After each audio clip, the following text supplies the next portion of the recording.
Chapter 7. At dawn the celebrations ended, and the pupils flew wearily back to school, some riding double as their own broomsticks were broken.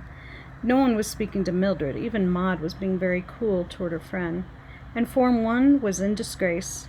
When they arrived at the academy, everyone was sent straight to bed. It was the custom after the all-night Halloween celebrations to sleep until noon the next day. "Mildred," said Miss Cackle in a sharp voice, as Form 1 made their way miserably up the stairs, "Miss Hardbroom and I will see you in my office first thing tomorrow afternoon." "Yes, Miss Cackle," replied Mildred, almost in tears, and she ran up the steps. As Mildred opened her bedroom door, Ethel, who was behind her, leaned across and whispered, "That'll teach you to go around changing people into pigs," and she pulled a face and ran down the corridor. Mildred closed the door and fell into her bed, almost flattening the kitten, which leapt out of the way just in time. "Oh, Tabby," she said, burying her face in the kitten's warm fur, "I've had such a dreadful time, and it wasn't even my fault. I might have known Ethel wouldn't lend me her broomstick out of kindness. Nobody will ever believe that it wasn't just me being clumsy as usual." The kitten licked her ear sympathetically, and the bats returned through the narrow window and settled upside down on the picture rail. 2 hours later, Mildred was lying in bed, still wide awake. She was imagining what the interview with Miss Cackle and her terrible form mistress would be like. The kitten was curled up peacefully on her chest. "It'll be awful," she thought, sadly looking toward the gray sky outside the window. "I wonder if they'll expel me. Or perhaps I could tell them that it was Ethel. No, I would never do that. Suppose they decided to turn me into a frog. No, I'm sure they wouldn't do anything like that. Miss Hardbroom said that was against the witch's code. Oh, what will they do to me? Even Maud thinks it's my fault, and I've never seen H.B. look more furious." She lay thinking about it until she was really frightened, and suddenly she leapt out of bed. "Come on, Tabby," she said, pulling a bag out of the wardrobe. "We're running away." She stuffed a few clothes and books into the bag and put on her best robe so that no one would recognize the usual school uniform. Then she picked up her broomstick, put the kitten into the bag, and crept out along the silent corridor to the spiral staircase. "I shall miss the bats," she thought. It was cold, dull morning, and Mildred pulled her cape about her shoulders as she crossed the yard, glancing around in case anyone was watching. The school seemed strange, with no one about. Mildred had to fly over the gates, which were locked as usual, but it was difficult to balance with the bag slung on her back of her broomstick, so she got off on the other side of the gates and started through the pine trees on foot. "I don't know where we're going, Tabby," she said, as they picked their way down the mountainside. Chapter 8. It was very gloomy in the forest, and Mildred felt slightly uneasy, surrounded by dark trees, which grew so thickly together that no light fell between them. When she was almost at the bottom of the mountain, she sat down to rest, leaning her back against a tree, and the kitten climbed out of the bag to stretch itself on the grass. It was very quiet, except for a few birds singing, and a rather strange noise, a sort of low humming, almost like a lot of people talking at once. In fact, the more Mildred listened, the more it did sound like voices.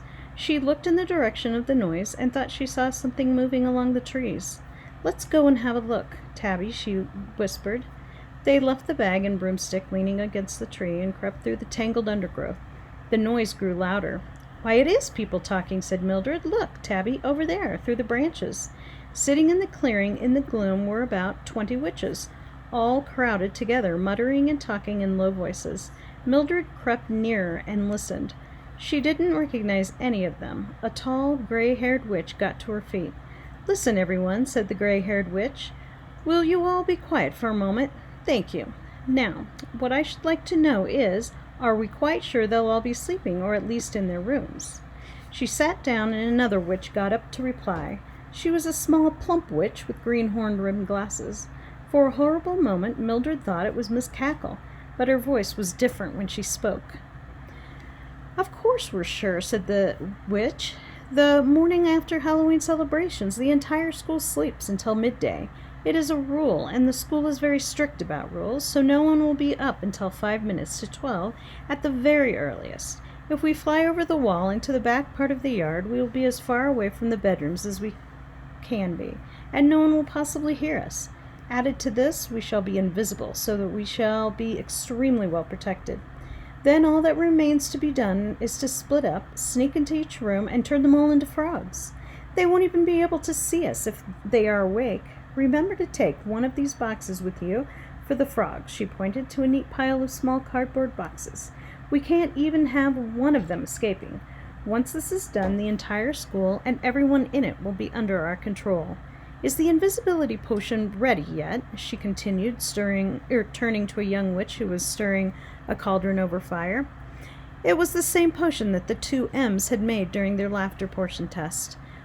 "Another few minutes," replied the young witch, dropping a handful of bat whiskers into the mixture.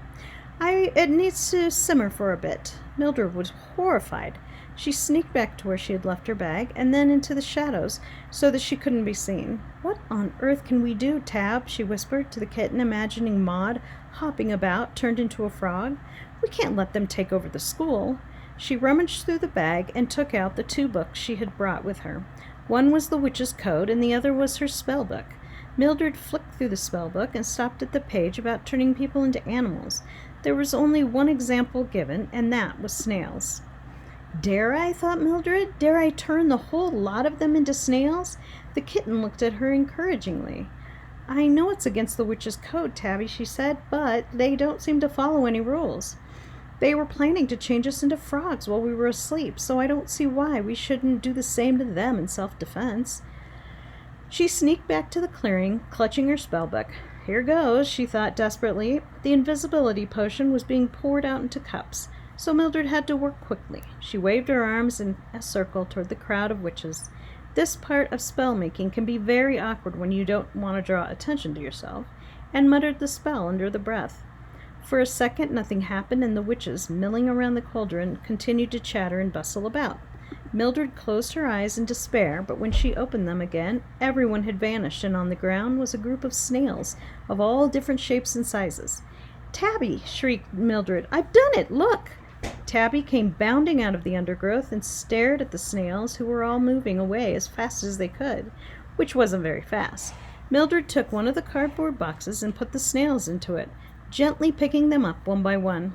"I suppose we'll have to take them back to school and tell Miss Cackle, Tab," she said suddenly, remembering her interview to come at noon. "Still, we'll have to go back. We can't just leave this lot here, can we?" So they set off up the mountainside, Mildred carrying the box in her arms, while the broomstick flew alongside with the bag hanging from it, and Tabby riding inside the bag.